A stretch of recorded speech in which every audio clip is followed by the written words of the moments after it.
Good morning friends.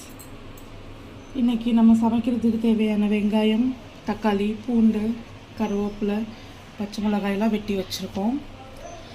இன்றைக்கி என்ன சமைக்க போகிறோன்னு வாங்க சேர்ந்தே பாருங்கள்.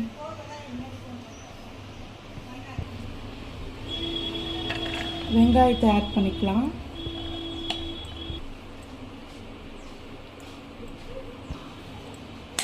முட்டையை உடைச்சு ஊற்றிக்கலாம். இதுக்கு தேவையான சால்ட் ஆட் பண்ணிக்கலாம். சால்ட் ஆட் பண்ணிவிட்டு நல்லா பீட் பண்ணிக்கலாம். ஒரு கரண்டி உள்ள ஊற்றிக்கலாம்.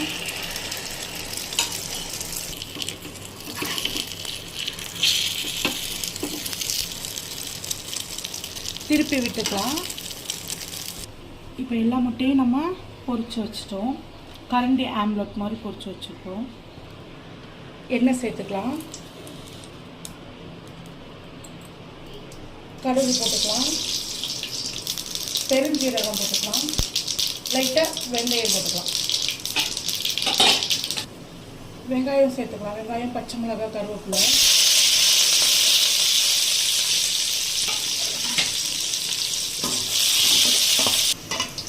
இப்போ நம்ம தக்காளியும் பூண்டும் ஆட் பண்ணிக்கலாம்.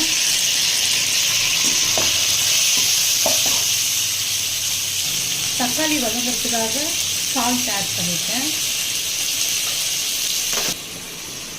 தக்காளி வதங்கிறதுக்காக நம்ம மூடி போட்டு வேக வைக்கலாம். குழம்புக்கு தேவையான மிளகாத்தூள் போட்டுக்கலாம். 2 ஸ்பூன் போடுறேன்.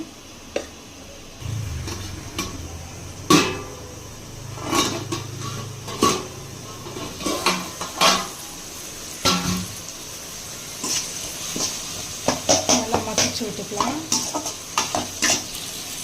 தக்காளி நல்லா வதங்கிடுச்சு. இப்போ நம்ம குழம்புக்கு கரைச்சி வச்சுருக்கோம்ல தேங்காய் பால், மிளகாத்தூள் அதை உள்ள ஆட் பண்ணிக்கலாம்.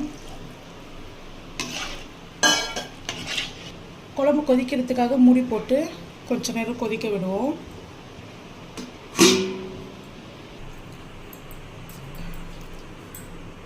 குழம்பு நல்லா கொதிச்சிட்ருக்கு.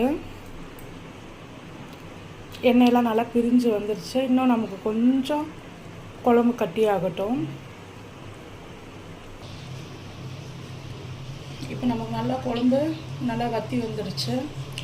இப்போ நம்ம பொரிச்சு வச்சோம்ல கரண்டி ஆம்லெட் அதை உள்ள சேர்த்துக்கலாம்.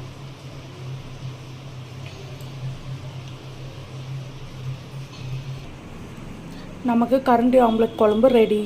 தேங்க்யூ.